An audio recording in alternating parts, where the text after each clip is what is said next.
Panahabon kan duwang persona sa sarong motorsiklo sa Ligao City sa pool sa CCTV. Ang detalye tutukan sa report na ini.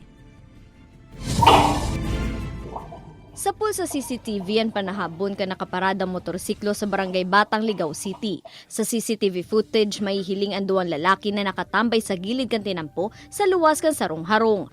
Target na palan kan mga inya nakaparadang motorsiklo. Aban-aban pa na anlak na ang motorsiklo asin marikas na pinaharurot kan mga sospek parayo sa lugar. Istorya kan may sadiri kan motorsiklo, haloy naman niyang pigpaparada sa luwasan sa iya motorsiklo, alagad ngunyan sa naini nangyari. Sana maawa naman kayo.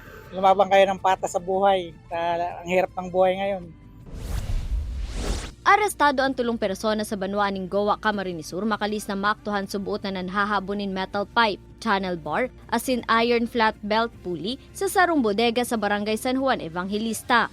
Mismo ang barangay tanod ang nakahiling sa mga ini asin tulos na pig-turnover sa Gowa Municipal Police Station. Naatubang man ang mga ini sa kasong theft. Ini si Don Jimenez, Balitang Bicolandia.